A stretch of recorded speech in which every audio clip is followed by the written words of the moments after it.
we were talking earlier about how our relationship with fear gets established in childhood. Right now, the predominant way that we're taught to deal with fear is some form of resistance to it. That's my word.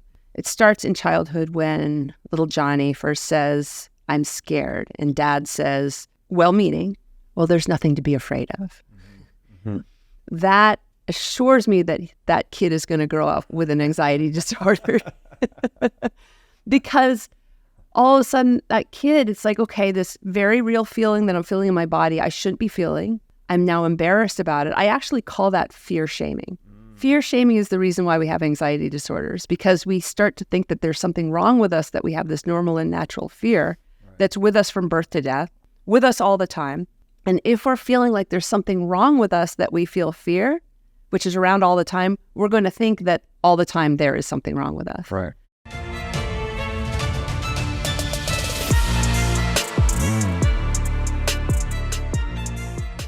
Hey everybody, welcome to the What is Money Show. I am thrilled to have you here joining me on my mission to help shine light on the corruption of money. Now, if this is your first time listening to the What is Money Show, I strongly recommend that you go back to episodes 1 through 9 first, which lays a lot of the groundwork for many of the concepts that we explore on the show. These first 9 episodes are my series with Michael Saylor, and thousands of people have told me that this is the best podcast series they've ever heard, hands down, and that it was instrumental to their understanding of money and Bitcoin. So if you're looking to start a deep dive into the nature of money, I don't think there's any place better that you can start other than episode 1 of this show. Now, a little bit about this show and how it makes money.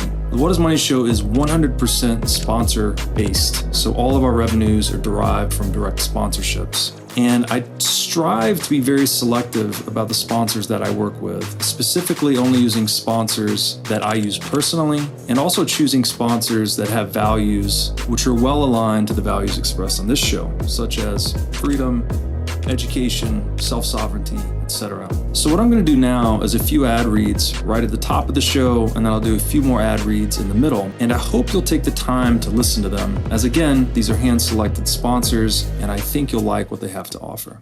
Today's podcast is brought to you by In Wolf's Clothing. Wolf is the first startup accelerator dedicated exclusively to the Bitcoin Lightning Network. 4 times per year, Wolf brings teams from around the world to New York City to work with like-minded entrepreneurs, pushing the boundaries of what's possible with Bitcoin and Lightning.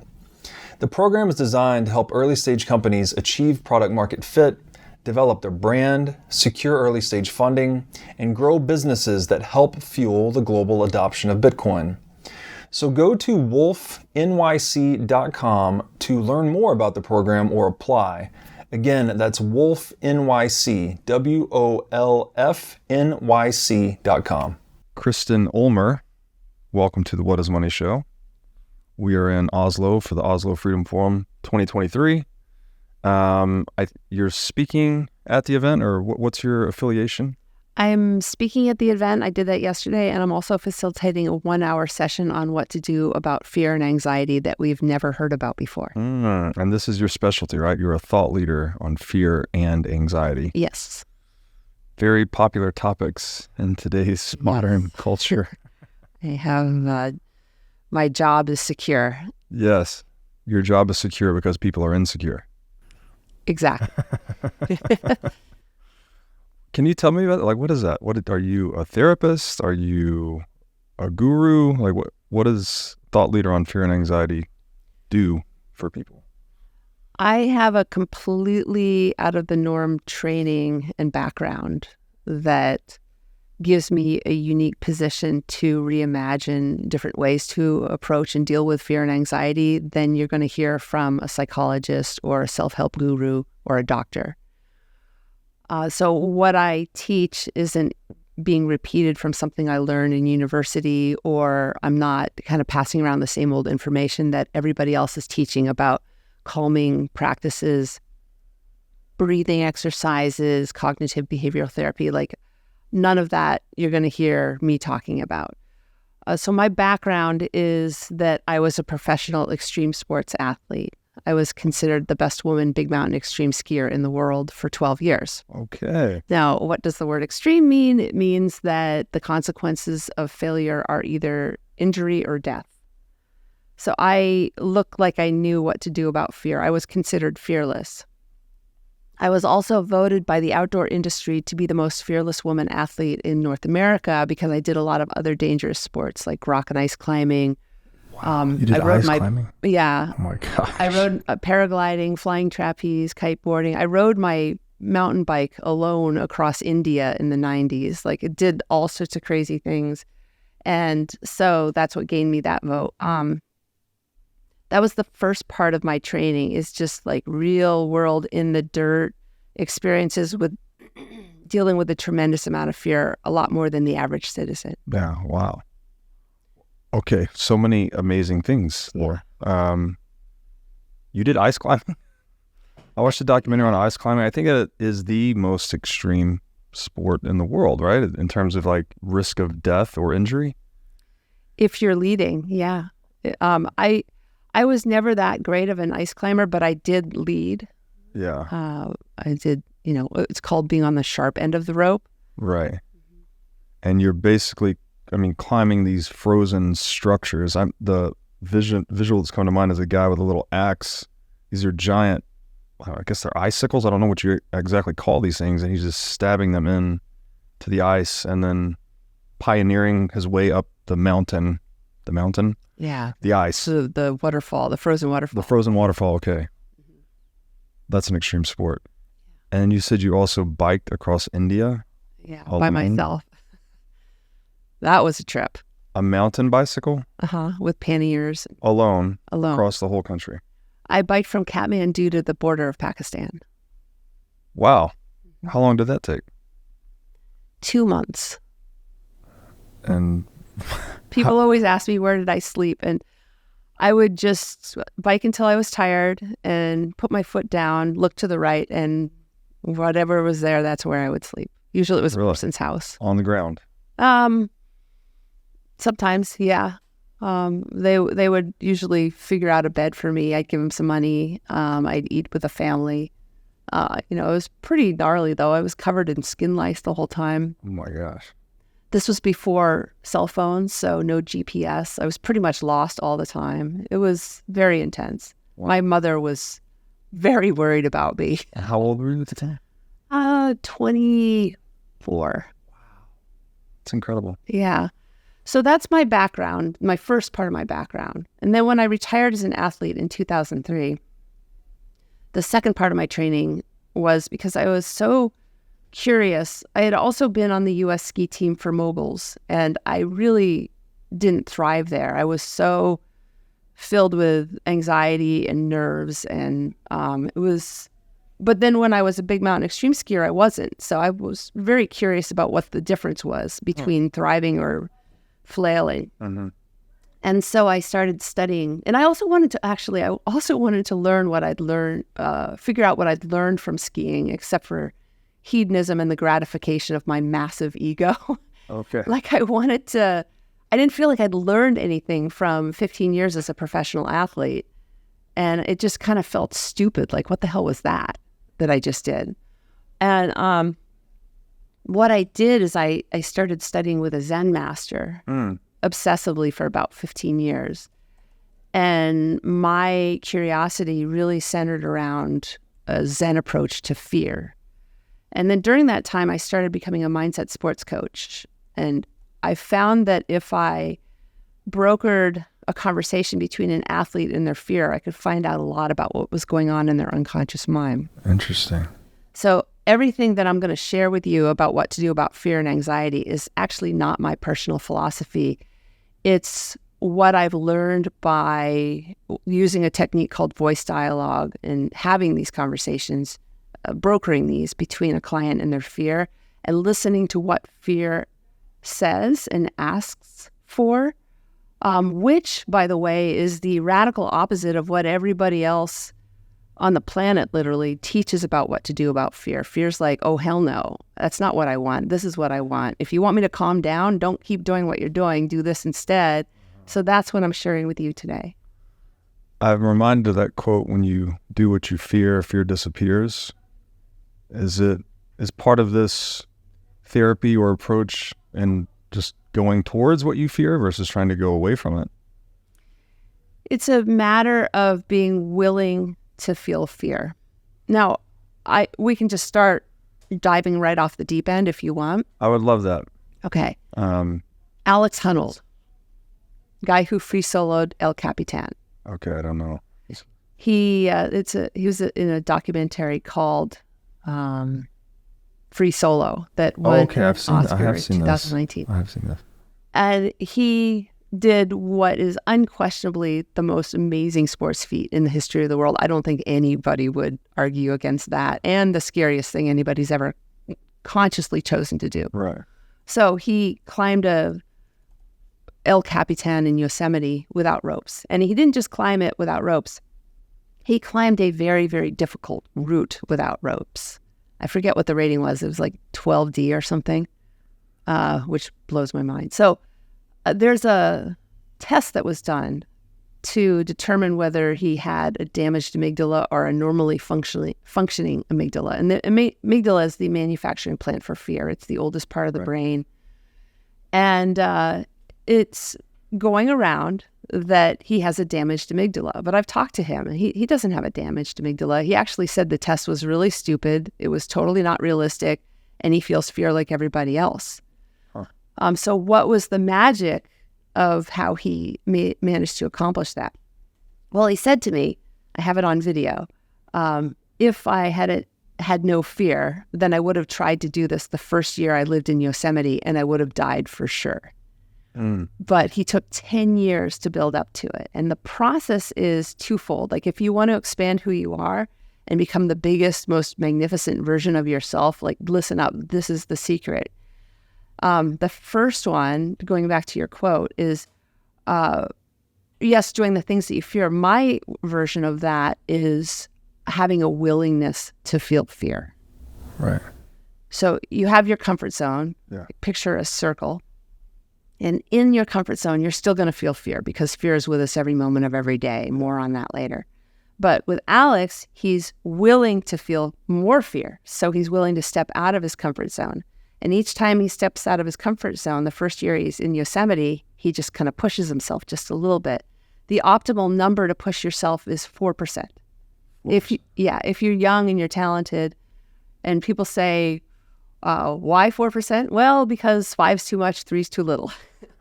5's over, too much fear, 3's you're bored. Yeah. So 4% takes you into that optimal flow state because of the fear. So you do this often enough and then connect the dots outside of the comfort zone. You have a bigger comfort zone after year one. Zone. So every year he did this, a little bit out of the comfort zone, connect the new dots, connect the new dots, connect the new dots until has a huge comfort zone. And then the day he free soloed it, it wasn't that far out of his comfort zone to now do it without ropes the whole way. Wow. Okay. So that's the first part, the willingness to feel fear. As for what to do with the fear once you're out of your comfort zone, that's a second conversation. But I'll pause here because you maybe have questions. I just want to ask about the 4%. So you want to expand that comfort zone by 4% per year or whatever. Maybe what are the criteria by which you're measuring that? Is this just something personal to you? Because I imagine your comfort zone could be anything, right? Could be public speaking, could be free soloing, could be surfing.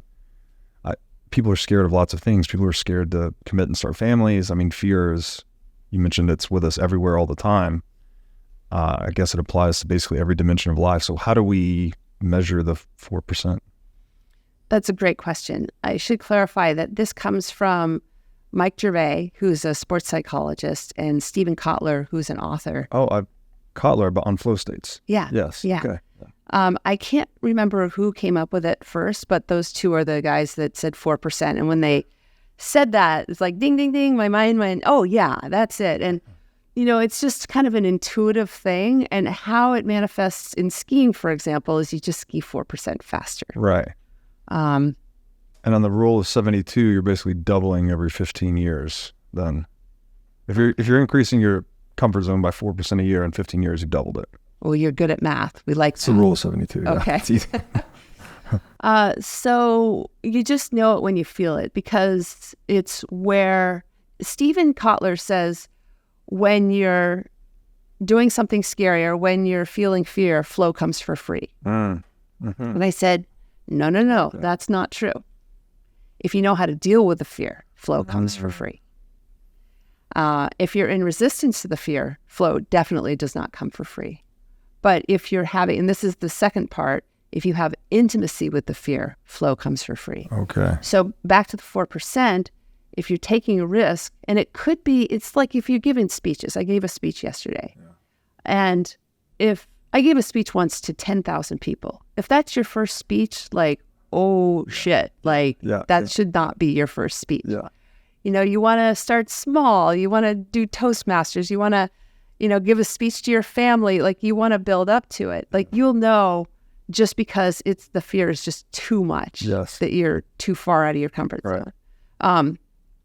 If you're not feeling enough fear, and I should clarify what fear is.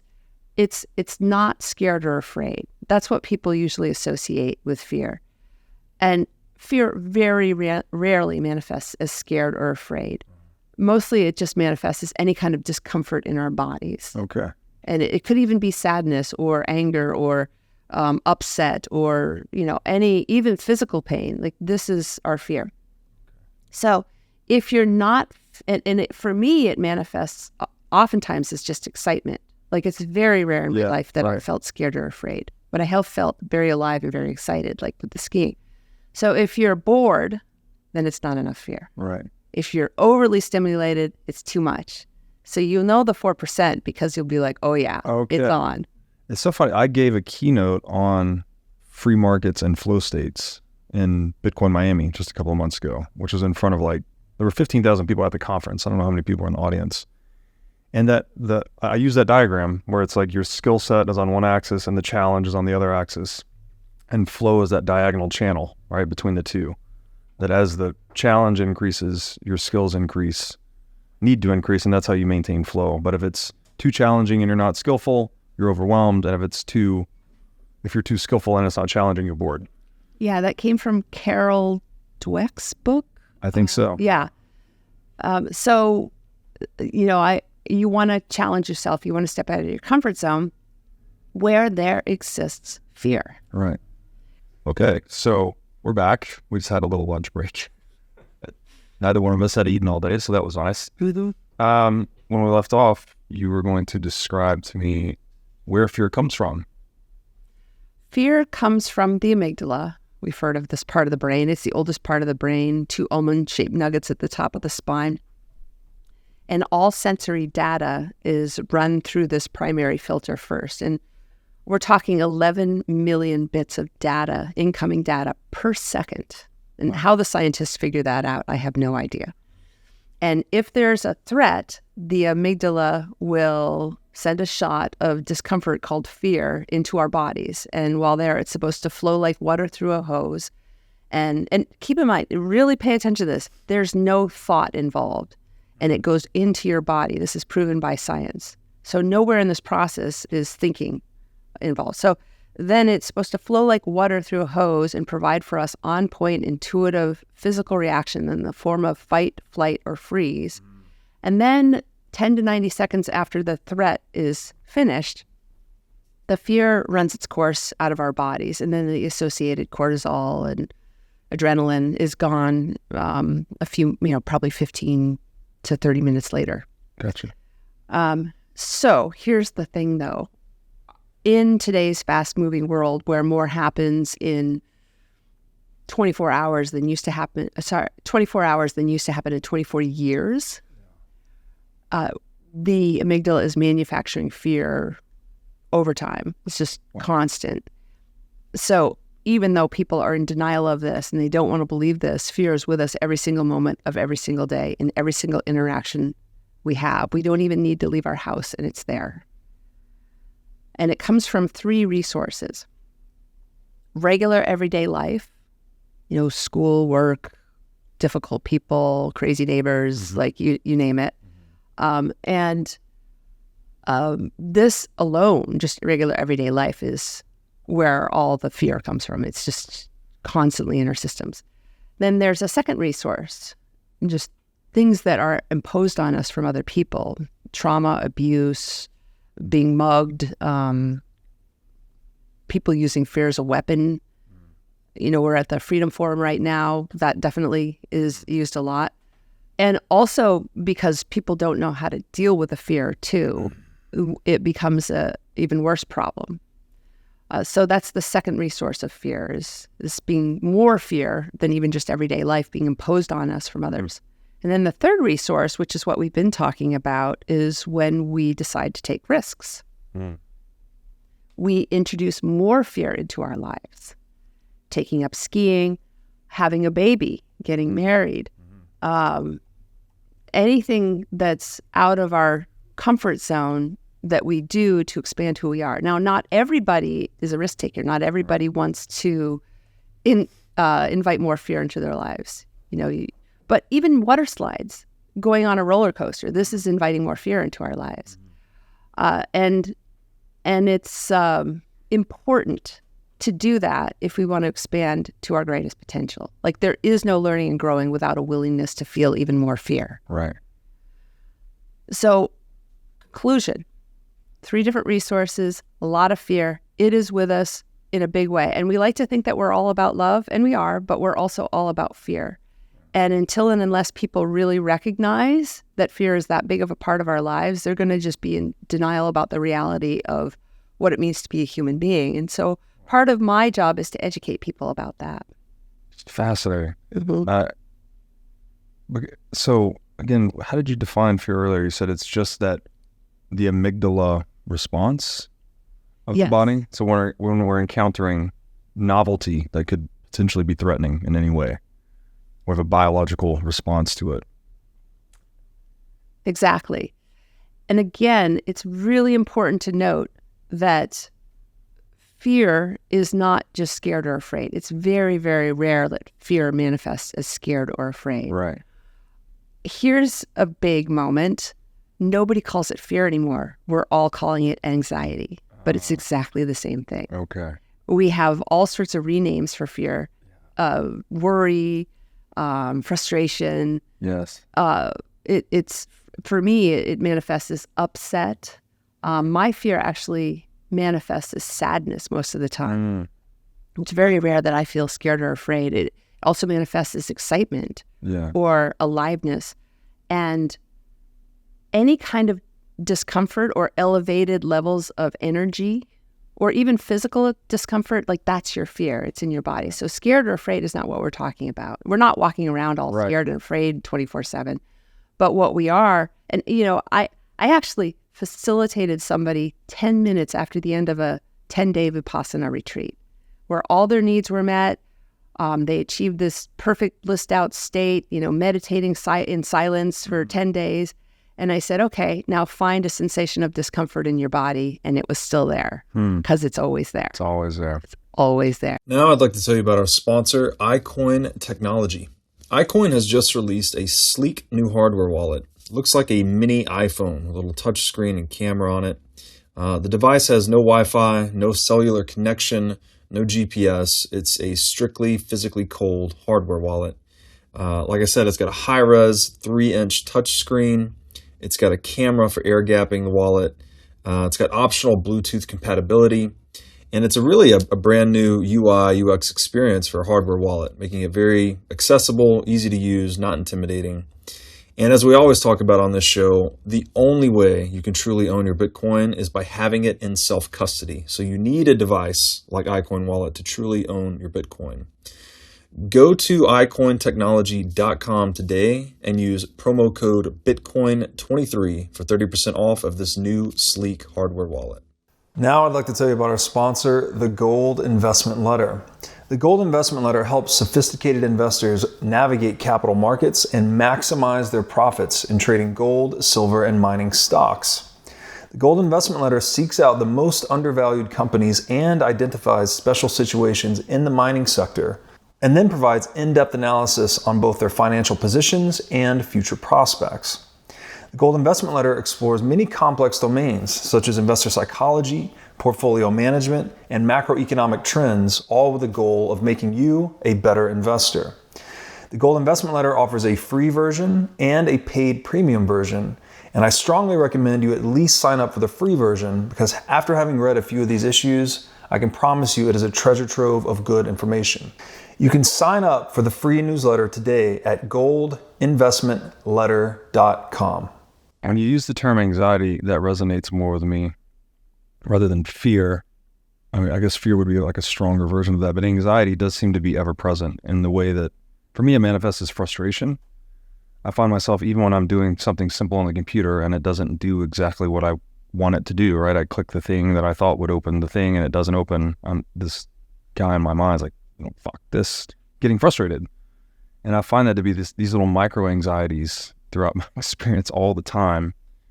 And a lot of my psychological life has been trying to learn how to develop or to deal with those. So I did yoga for a long time, got into meditation. These things were all very helpful for me, but it's still ever present. Like, to your point, I don't think it ever goes away because we're always dealing with novelty in the real world. So I guess we're always going to have some level of anxiety or fear about just the onrushing horizon of the future that we're constantly dealing with. Imagine what it's like to your amygdala when things aren't working out on your computer. It's definitely going to manufacture fear. But again, we can't get too caught up on the word fear. It's any kind of like discomfort. Yeah. That's your fear. And the word that we're using is anxiety. Now, let me differentiate between fear and anxiety. What anxiety is, specifically, is trapped fear in our systems that's recirculating round and round. What traps it? Us. Backing up to the beginning, we were talking earlier about how our relationship with fear gets established in childhood. Right now, the predominant way that we're taught to deal with fear is some form of resistance to it. That's my word. It starts in childhood when little Johnny first says, "I'm scared," and dad says, well-meaning, "Well, there's nothing to be afraid of." Mm-hmm. That assures me that that kid is going to grow up with an anxiety disorder. Because all of a sudden, that kid, it's like, okay, this very real feeling that I'm feeling in my body, I shouldn't be feeling. Right. I'm now embarrassed about it. I actually call that fear shaming. Fear shaming is the reason why we have anxiety disorders, because we start to think that there's something wrong with us, that we have this normal and natural fear that's with us from birth to death, with us all the time. And if we're feeling like there's something wrong with us that we feel fear, which is around all the time, we're going to think that all the time there is something wrong with us. Right. And self-esteem issues show up. And we get busy then doing the thing that we're all taught to do, which is conquering and overcoming fear, letting it go, replacing it with calm, rationalizing it away, like dad does. See, there's nothing under the bed. And so we are, as a worldwide culture, fighting the biggest war that's going on planet Earth within our own bodies against this primary emotion called fear. Wow. And it is messing up our lives. And every part of our personalities is dictated by what our relationship is with fear that's being carried out in our unconscious world. Like if somebody's not a risk taker, it's because they have no willingness to feel fear.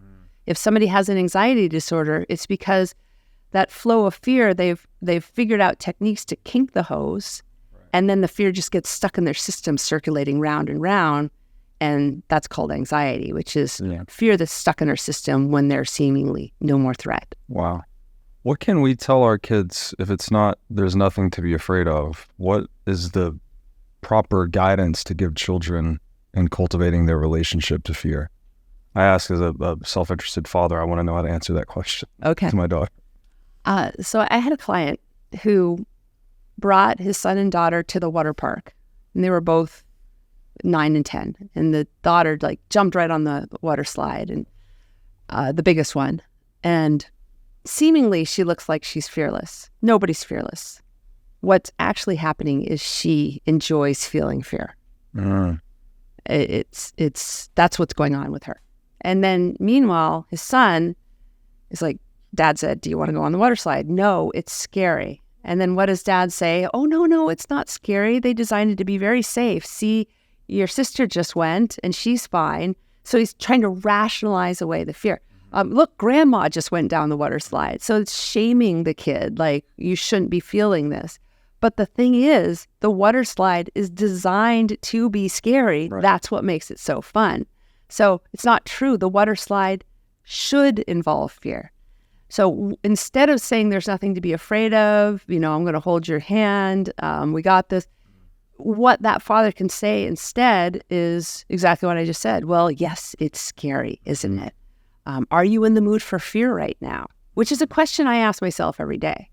Like when somebody calls me and says, do you want to give a speech at the Oslo Freedom Forum? The answer, for fear. Yeah, it's like, okay, am I in the mood for fear right now? Like, and fear's my thing. So yes, I used to be a fear addict, but that's another conversation. So is that like being an adrenaline junkie, a fear addict? That's what we're called, adrenaline junkie. And adrenaline doesn't always show up when you're in a fear state. But yes, I called myself an excitement addict back then, but I realize now what I was a fear addict. And I was as addicted to it as a heroin addict can be addicted to heroin. It was actually a problem, and I'm lucky to have survived my ski career. Wow. Bookmark that. Back to kids. Yes. So the dad could say, yes, it's designed to be scary. So that's basically reinforcing that the kid, yes, you are supposed to be feeling fear right now. Just even at the thought of going, even just being around this thing, it's going to induce fear. Your amygdala is like, oh, lit up, like, whoa. And then you say, well, are you in the mood for fear? Kid says no. And then the father could say, well, let's sit together and just be not in the mood for fear. And then 15 minutes later say, okay, now you're in the mood for fear. And if the kid has been fear-shamed for a long time, he will fight for his right to have his fear. Right. And that's why that kid is so pickled in fear. It's like, I want to be able to feel this, God damn it. Like, so then at some point, though, if you keep this up, the kid will probably say, okay, yes, I'm willing to feel fear. Okay, well, then let's go up there and let's feel fear together. And the emphasis should always be on feeling. Because most people are dealing with their fear intellectually. Right? They're thinking about it. They're trying to understand where it comes from. But the thing is, we're never going to be able to figure out which of those 11 million bits of data per second are warranting the fear. It seemingly looks like the water slide, but there may be some deeper, more cosmic thing going on from ancestral lineage. I mean, who knows? Yeah. You can't figure it out. Yeah. If you have a lot of fear or anxiety in your life, if you try to figure out where it comes from, you're going to make your therapist very rich, and you're not going to be able to figure it out. So I don't recommend that. But just holding that child's hand, no fear shaming, but actually including fear into the child's life experience, feeling it with them, not thinking about it, not talking about it, not trying to figure out where it comes from, but just sitting and feeling it together is a very bonding experience. And then it teaches that kid how to be in flow with it. That's great feedback. Yeah, so it's not something we can rationalize because it's ever-present biological reality. So it's more about learning to live with this reality. I mentioned to you that I used to box. When I first started boxing, I experienced that quote that everyone's got a plan until they get punched in the face. You start out boxing, you're just training your hands, you're doing shadow boxing, you're doing pads, you're doing bag work. But when you get into the ring to spar, something changes. Like the first time you actually get hit, the fear, like you really experience the Darwinian fear of being in a arena of combat with another human being and the pain that comes with making an error. And it was very difficult for me at first, actually. Like you did not want to do it. Talk about going down the water slide. Like you did not really want to get into this ring. And I had a great boxing coach, and he said, fear is like a fire. He said, human beings, clearly we have to control fire to have civilization, to make everything work. But if fire is not controlled, then it will destroy everything that it touches. So his analogy was to learn to cultivate your fear as though it's a fire, like a source of energy for you in the ring. And that kind of like, I guess when you're describing fear, it's ambivalent in that it can be anxiety or it can be excitement. right? Is it about the control, or is it about the relationship with fear? Like how do we move, if you have the energy that is fear and it's manifesting as anxiety or frustration, is it possible to judo move that over into excitement or something positive, something constructive? Absolutely. And it can be taught.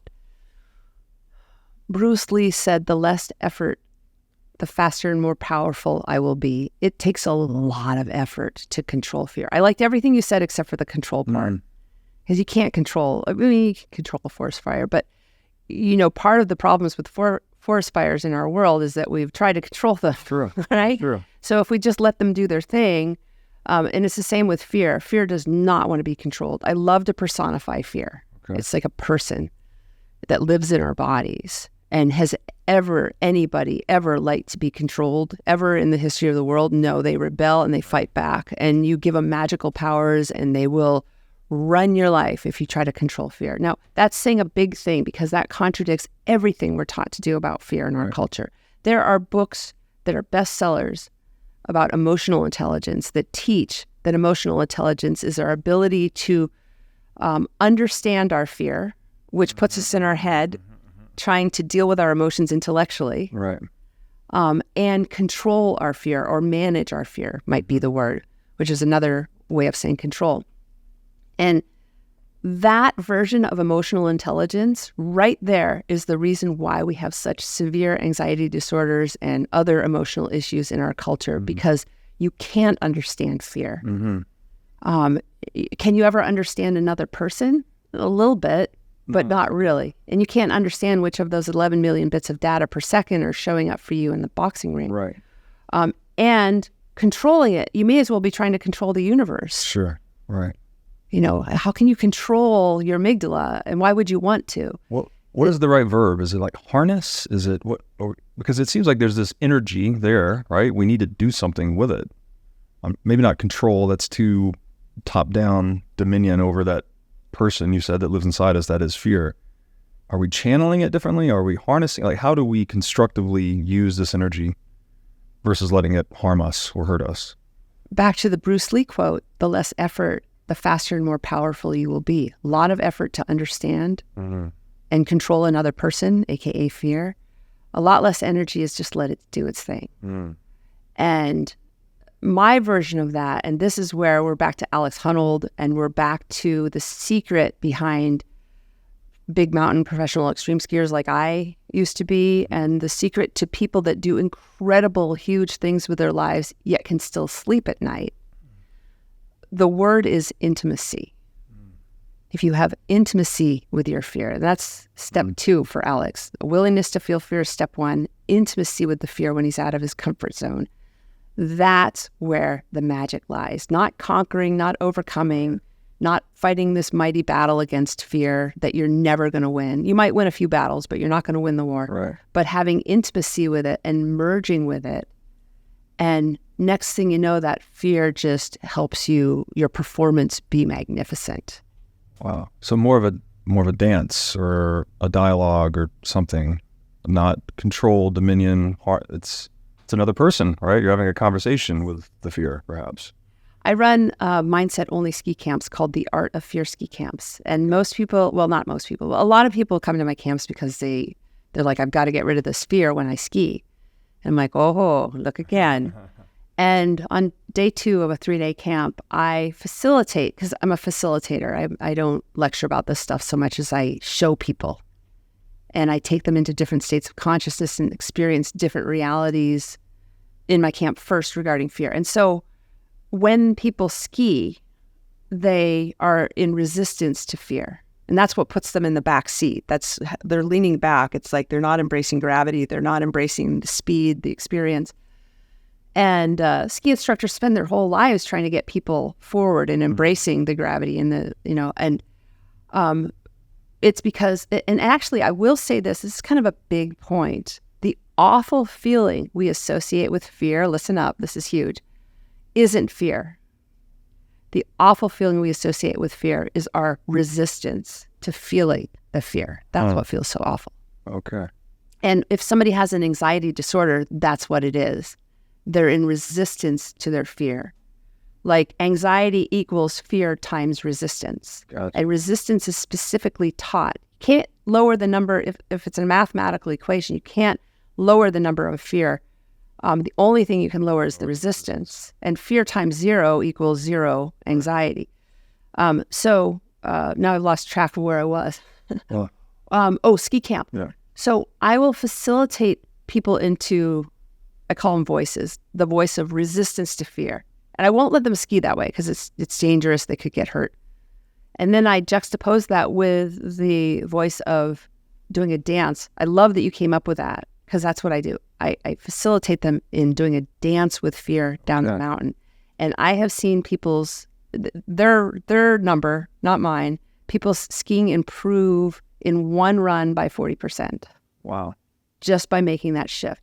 So as a boxer, if you are, because boxing is a lot of dance, if you can do a dance with your fear, have an intimate dance with fear, like lovers, like you're Batman, fear's Robin, like stronger together than apart, then that is the formula, the magic formula to being unstoppable. Not the radical denial of fear, but the radical inclusion. Yeah. That's the secret to success.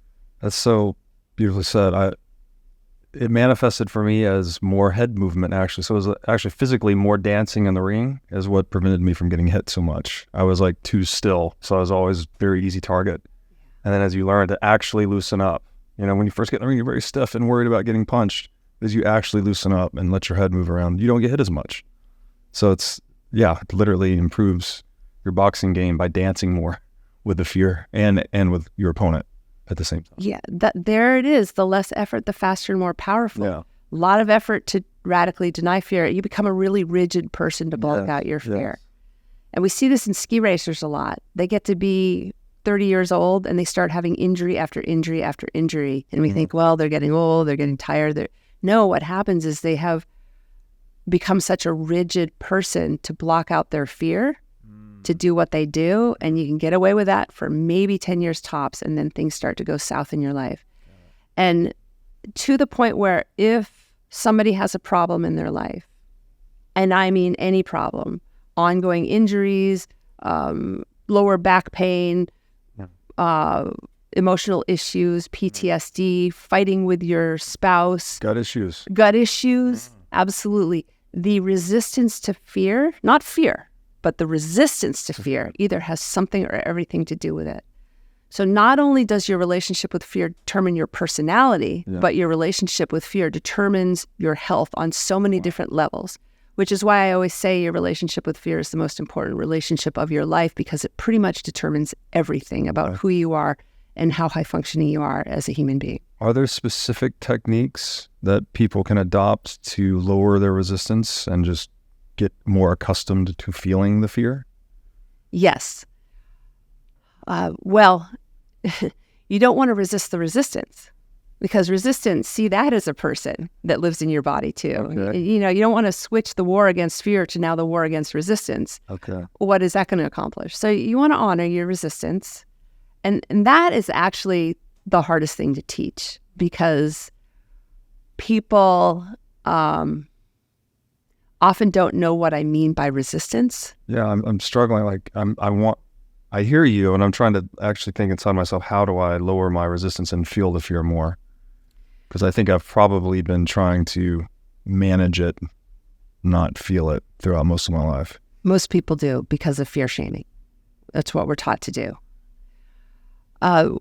There are as many forms of resistance to fear as there are people, 8 billion different forms of resistance. And so I recommend, first of all, first step to shift from resistance to intimacy is getting to know your unique relationship with fear. Like, are you, I would say that 99.9% have a combative or resistant relationship to fear all of the time, and 100% of us some of the time because of cultural norms. I'm seeking to change that, but I don't know if it'll happen in my lifetime. I'm doing my best. But so some of the ways that people resist fear that are the most common I see are they're in their heads trying to understand it or deal with it. And this is the biggest form of resistance that I see to feeling it. Or they're just in their heads all the time so they don't have to feel their emotions. Right. Another way is they try to control it through, and this is going to shock people because anybody that has an anxiety disorder does this stuff, and they're told by their therapist, their self-help guru, every book out there. I mean, this is common knowledge. This is the treatment for anxiety. And I'm saying, no, these are just forms of resistance to feeling it. And in order to really understand how this is resistance, imagine fear as a person. So if you're trying to understand a person as a way to control them, that's going to be offensive to fear. If every time fear shows up in the room, you take a deep breath and try to replace the fear with calm and breathe out the fear, that's offensive to fear. If you try to let it go, fear's just going to laugh at you. Like, here's a bold statement. You ready for this? This is going to piss a bunch of people off. The whole concept of, oh, you need to let that go. Nobody in the history of the world has ever let go of anything. Wow. Okay. It is such bad advice. It is spiritual bypassing. It's hopeful. Like when you do breathing exercises and breathe in calm and let go of your fear, yeah, you feel better. You're saturating your body with oxygen. You're having a moment of presence, and you can temporarily let go of fear. But you've just pissed fear off, and it's going to come back later, and it's going to come in stronger and louder than before. Fear is not like CO2. You can't let it go. Emotions, thoughts are not like CO2. You actually, they're meant to be digested.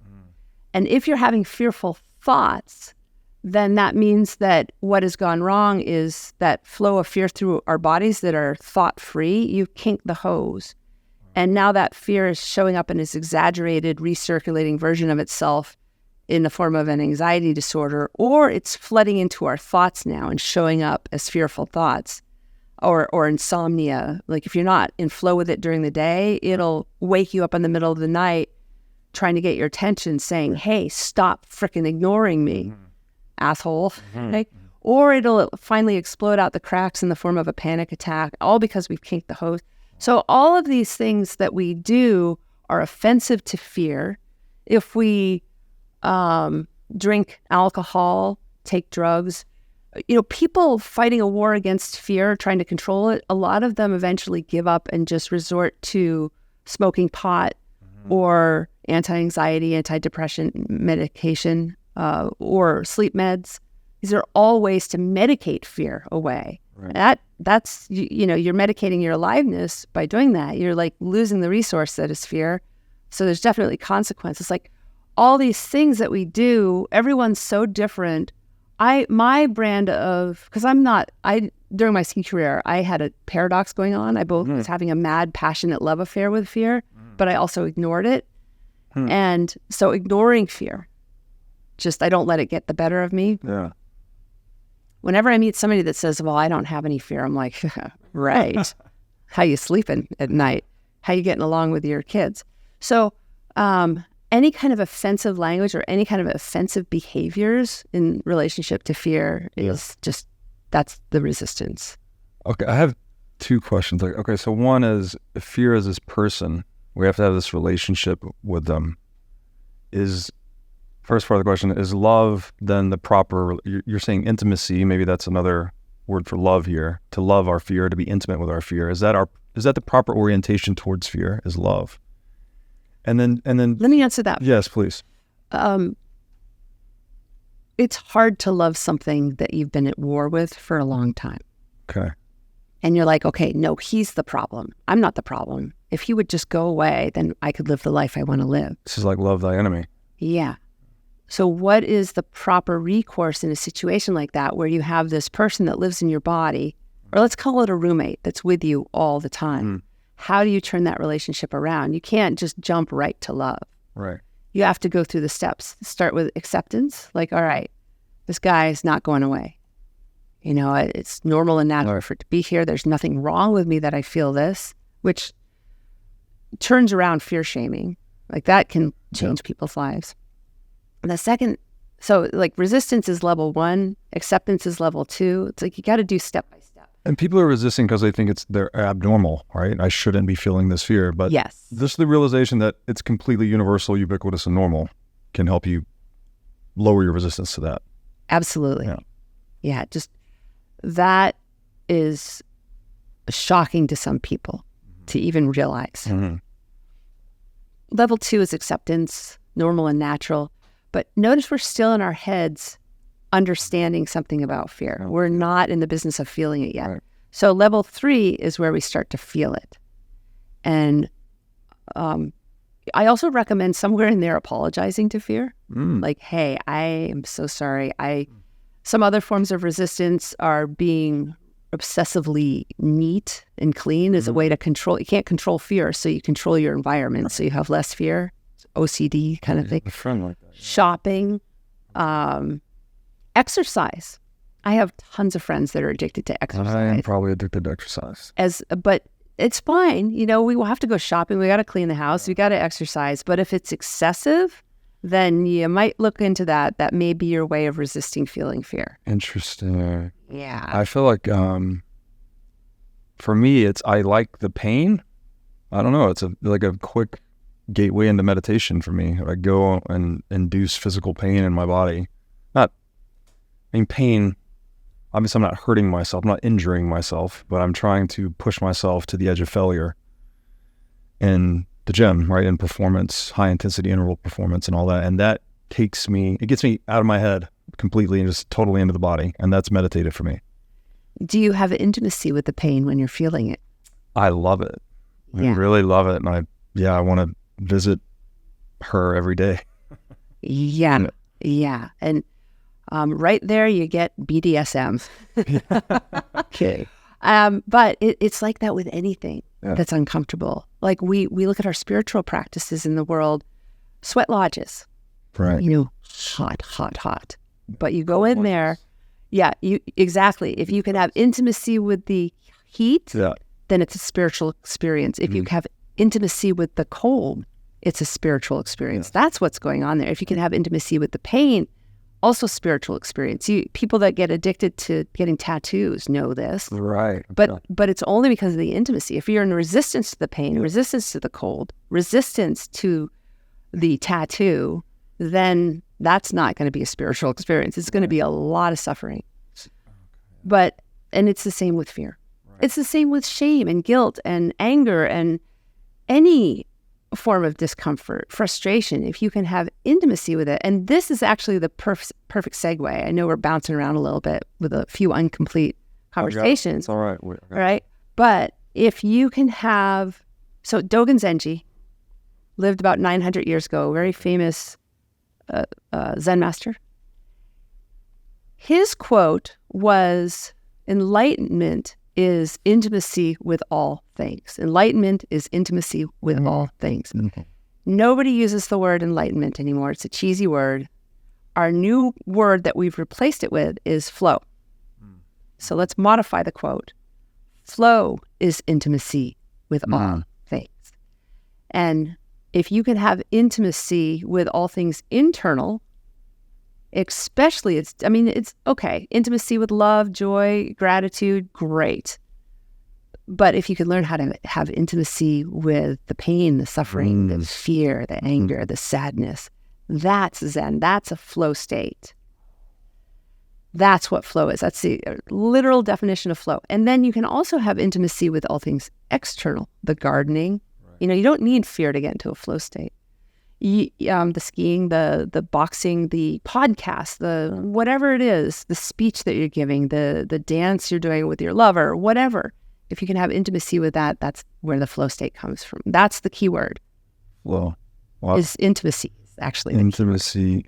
So flow is intimacy with all things. Yeah. That's beautiful. Okay, I have to ask about the nature of courage, obviously. It's, I think many people consider fear to be the opposite of courageous, right? You're either scared or you're courageous. But that doesn't seem to be how it actually works, right? That I consider fear to be more of a precursor to courage. You can't exhibit courage without feeling fear, right? I don't think it's possible actually to be truly courageous in the absence of fear? Because what would you be standing against, or maybe even being intimate with? Maybe it is a form of intimacy with a fear, like to just see the fear, accept the fear, and decide to move towards whatever the thing is anyways. So my question, I guess, is what is the relationship between fear and courage? I would love to hear if you agree or disagree. Courage is not the absence of fear, I'm guessing. So what is the actual relationship between fear and courage? Well, I'm picturing the guy that just watches the car accident and the car's on fire and he wants to run over and get somebody out of the car. Not everybody's going to run over there. The person that's willing to feel fear is going to run over there. So courage is a willingness to feel fear.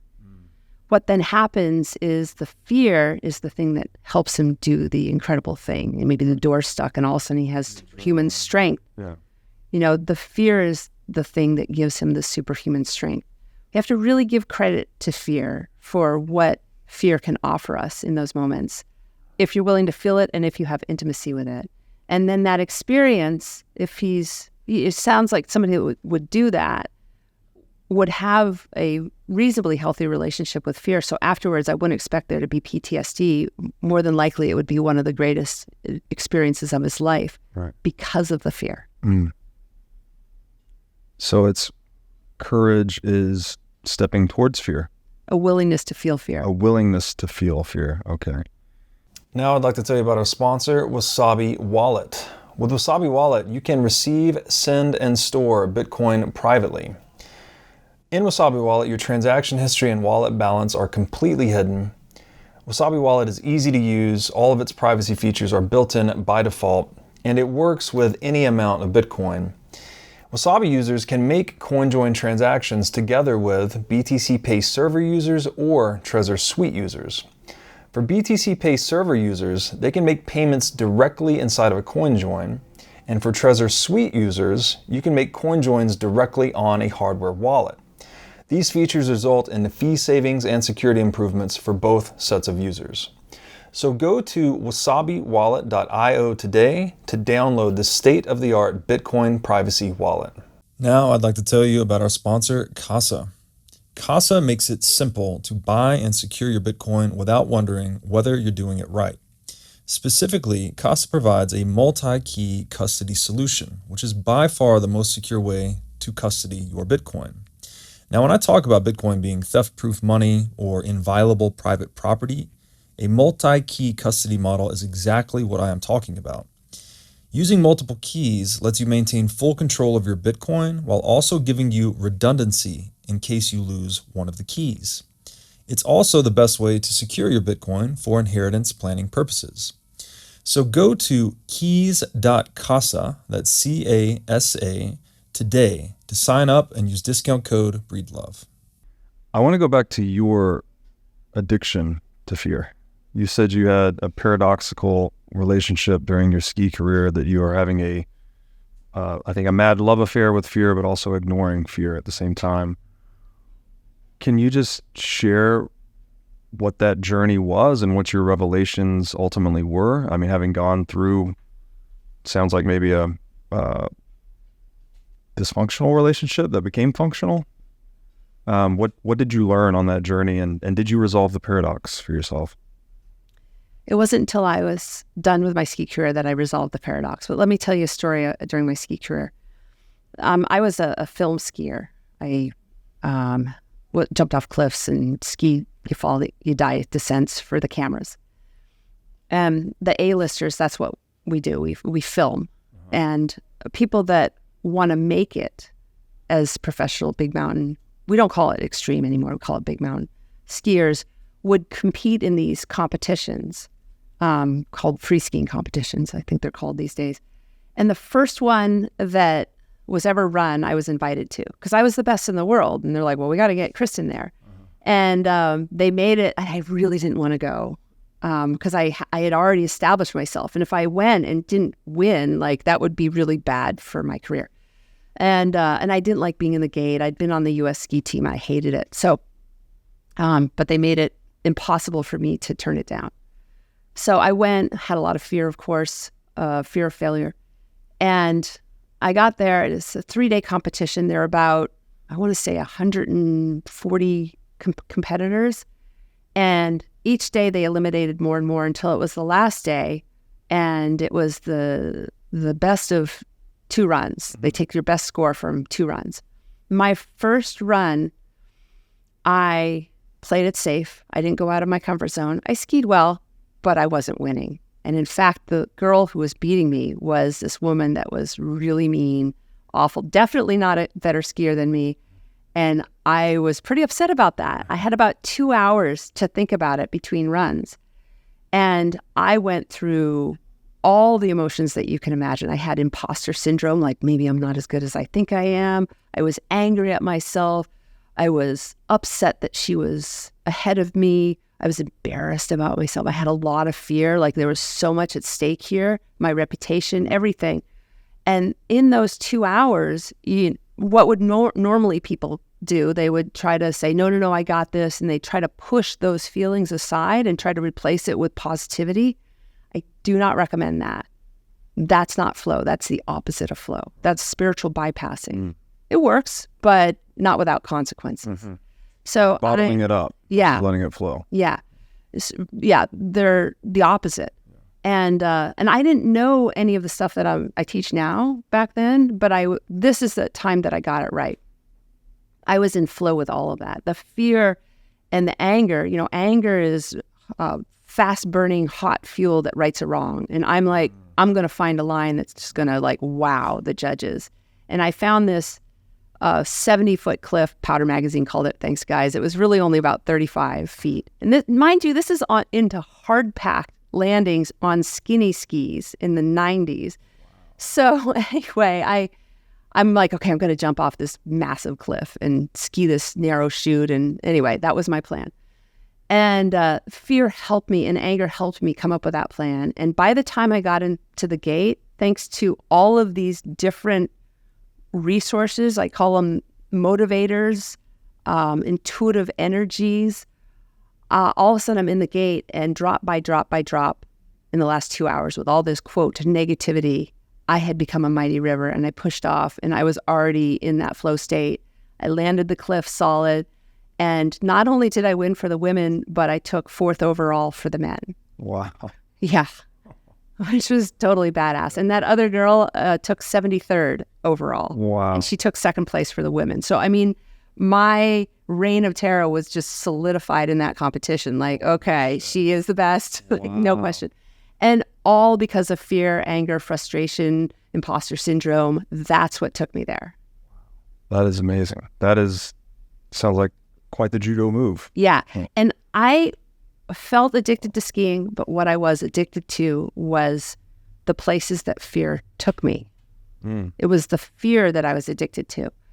But I also, in that gate, I will say that because I was way out of my comfort zone, I mean, doing a cliff that big on skinny skis onto hard pack is pretty hardcore. It's way more than 4% out of my comfort zone. Right. Being judged at a gate was not my forte. Right. I hated it.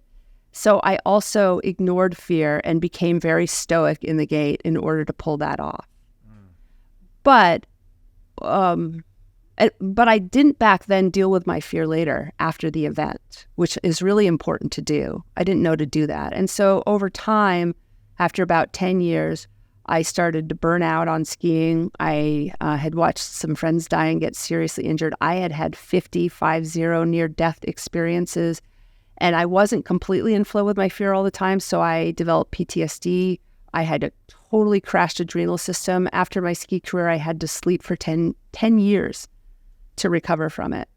And so it's not that I'm the poster child for what to do about fear. I'm the poster child for what to do about fear, and also the poster child for what not to do about fear, which led to my education today. You learned through the pain, right, in a very real way. Wow, that's an amazing story. You said you resolved the paradox for yourself after your ski career. What was that resolution? Learning this. I gave a speech yesterday at the Oslo Freedom Forum, and it's not that the audience is really big. It is, especially if you count online. Yeah. But it's just, this event is so important. And I mean, I'm around meeting the most amazing people I've ever met in my life right now. And I want to bring it like they're bringing it to the world. I want to bring it to this conference. And so I'm backstage. I'm more of a facilitator than a speech giver. I do give speeches, but I'm out of my comfort zone more than 4%. So my process was in the back room, because I'm just like, right? Nobody wants to call themselves a fear expert because they think if you're going to be a fear expert, you have to be A, fearless, and B, be able to teach fearlessness, which nobody's willing Doesn't to. exist. You can't do it. So I'm like the only fear specialist in the world, but Google it. You can't, I mean, everybody has an opinion about fear, but so I'm backstage and I'm pickled in fear, about to give a talk about what to do about fear. So either I'm really bad at my job or what I say is true. So what my process is I close my eyes. I found a quiet place and I didn't rationalize it away. I didn't say, you got this, like we're taught to do. Instead, my process was, okay, it's normal and natural for me to feel this. Of course I feel fear. You know, this is scary. And I would even put scary in that. And I checked in to see if I had any resistance to the fear, because sometimes I do. Sometimes I'm like, I don't want to be here. I don't want to do this. I'm not in the mood for fear right now. I just wish I were home watching a movie. You know, my cat, I miss my cat. Like, so I didn't have any resistance. And that was lucky. If I did have resistance, though, I would first spend some time honoring my resistance by feeling it. And I would pick the sentence like, I don't want to be here. I don't want to be here. If that were the case, I'd just sit for about a minute and have the thought and feel the feeling like, I don't want to be here. I just don't want to do this. I don't want to do this. I don't want to do this. I don't want to do this. I just wish I were home. I'm not in the mood for this. I don't want to feel this. I don't want to feel this. And when you honor a person called resistance like that, it eventually runs out of things to say and it backs off. So that's how you honor your resistance.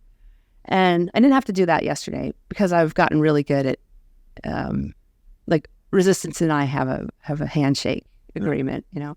So instead what I did, and this would be the last step, is I just found the fear in my body. It's in my throat and in my chest. That's where it usually is.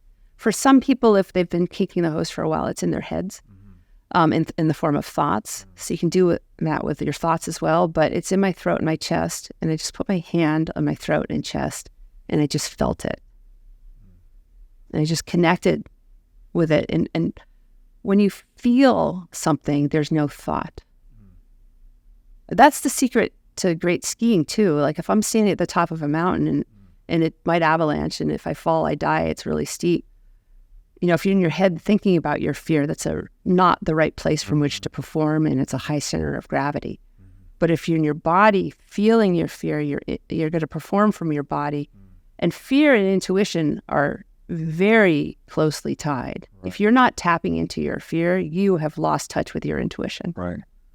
And so I ski from this emotional, intuitive place, not fearful place. No, not scared or afraid. I don't feel that. So that's what I'm doing before I gave the speech, is just feeling my fear. And it's like, fear's this person. And I'm like, hey, let's hang out.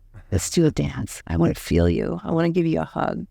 We can give you some love. Like, here we are together, stronger together than apart, like you and me. Wow. We're going to go out and do this. But I'm not having this thought. Yeah. Because that feeling put me in my head. I'm just feeling it. And then it calms right down. Is this a visualization? Like you're actually hugging a person that is fear? Or like? No, it's because it's there. It's real. The best way I can describe it is, let's say you want to have intimacy with a cat. Mm-hmm. And people always think, intimacy, you mean sex? It's like, no. Like if anybody's ever had an intimate experience with a dog, they know it's not sexual. It's just, you can have an intimate experience with cheesecake or, it's like where you have just a sensual, very connected, sensual, And for some people it's sensual, absolutely. For other people, it's more just a silent closeness. I lost my train of thought. I was just asking if it's more of a visualization or you're describing what. Yeah. All right. So the best analogy I have is with a cat. Like if you want to connect in an intimate way with a cat, do you think about it? No. Do you try to figure out what that means? No. Right. I mean, it's a very simple thing, just to have an intimate, right? But we get so busy like making it complicated. Do I want to visualize connecting with a cat? Well, no, the cat's right there. So just act. Right? The fear is in your body. The fear's right there. So just act. Just do it without thought, without trying to understand anything. It's beautiful. Yeah, it's so damn important. For all the marvels this rationality has given us, it seems like we have become top heavy as a result. And so these things are very simple, right? And for me, it was yoga and meditation. I used to not be able to sleep my whole life, 2 hours to fall asleep basically every night of my life until I discovered meditation in my early 20s. And I learned to just turn my brain off and I could fall asleep.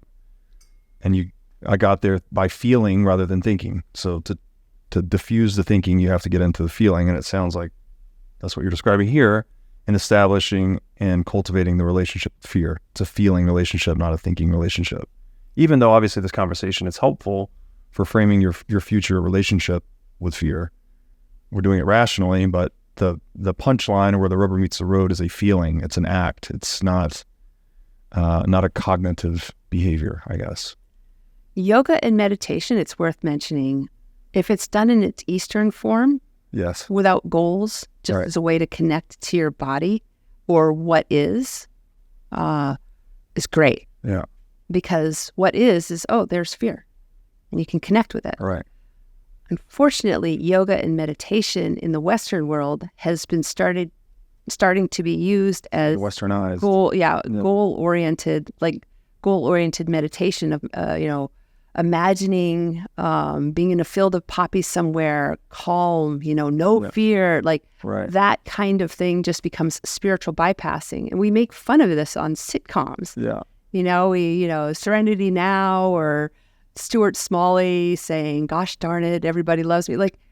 We make fun of this, but it's for some reason what meditation has become for a lot of people. And I have a whole bunch of people that reach out to me and they're like, meditation is if I don't meditate, I can't function. Yeah. They meditate 3, 4, 5 times a day, or else they can't sleep, they can't function, they're pickled in anxiety. Wow. That is not a healthy way that is a Band-Aid. Yeah. Meditation, yoga are not meant to be used as treatment for anxiety. And if you get to the point where you're addicted to it and you need it in order to feel healthy, then that's a sign that you're using it as a form of resistance to feeling your. Gotcha. So be wary. Is your meditation practice without goals? Is your yoga just about a way to connect to your body and maybe even a way to connect to fear? Meditation a way to connect to fear, or is it a way to replace fear with calm? Gotcha. That'll determine 10 years down the road whether these become just crutches that are actually holding you hostage rather than helping you. Gotcha. Okay. Wow. Okay. I've kept you a long time. I would like to ask you one more thing, though. My own curiosity about this word fear. And I'll introduce the most loaded word in the English language, I think, which is God. One of the things in Scripture, it says, fear of the Lord is the beginning of understanding. And through that context, I've interpreted that fear didn't mean scared or anxious or any of these things. It actually meant a respect for an inability to know. Like you cannot contain the totality of all that is, which in this, I'm using the word God to describe that, or the Bible uses Lord or God. You can never contain that between your ears. So to say fear of the Lord is the beginning of understanding is something like respecting the limitations of knowledge itself, or epistemology can only go so far, but to get to the real depths of reality, it's about feeling. It's beyond thinking, let's say beyond words, beyond logic. What is your interpretation of the word God? And is fear also perhaps used in this other sense of like an inability to comprehend? And do we need a reverence for something transcendent in our lives to be properly oriented and act properly in the world? I love the question. There's religion and there's spirituality. there are people who are religious but not spiritual, and people who are spiritual but not religious. God is a word that is used in certain religions. Allah is another word that's used, the Tao, on and on. And in Zen, the word enlightenment, Buddha nature, Christ consciousness, like every spiritual tradition in the world has a name for this either thing unnameable thing or place. Yeah. For me, my word is the infinite. And it's not blind faith that I have in the infinite. Through voice dialogue, I have actually skied in the infinite as the infinite. I've become it. I've spoke to it. I've been it. Like I've had a very, I take ayahuasca. Like I have had a very deep, intimate experience with the infinite in my life, and it's with me all the time. And when I teach, it's from that place and my ego, Kristen self, that I teach. I facilitate people. So it's a huge part of my life. As for the relationship that fear has with our spiritual or religious nature, the image of Islamic people at a certain hour turning towards Mecca and bowing, in that there's a lot of humility and humbleness. And I believe that fear, for a lot of reasons, is here. It's here to serve us in many ways. I mean, what fear offers us. I actually think that fear is one of the most amazing experiences we get to have here on earth. But one of the things that it does offer us is humility. And when we bow, and it's like, and I don't know enough about the Islamic bowing practice to comment, but for me, I have my clients sometimes bow to fear. For some people, that really, really works. And so if you bow to another person, like Wayne's World, I'm not worthy, it's almost like the fear helps us, if we have intimacy with it, become very, very reverent to the bigger mind or bigger picture reality that's happening all around us. That is, if you really think about it, is so obvious. Like water everywhere, yet we're fish that don't even know about the water. If you open your eyes and look around, like there is so much more going on than my limited personal view of the world. And so the fear helps me bow to that in reverence. That's beautiful. Kristen, thank you for one of the most interesting conversations I've ever had. Wow. I did not know we were going to be talking about fear today, but this is, very meaningful. So thank you. Where may people find you on the internet? KristenUlmer.com. I have a TED Talk out. I work with people to help them move from resistance to intimacy. I run ski camps. I'm all over the place. Just find me. Look for me, you'll find me. Beautiful. We'll link to all that in the show notes, and thank you so much. Pleasure.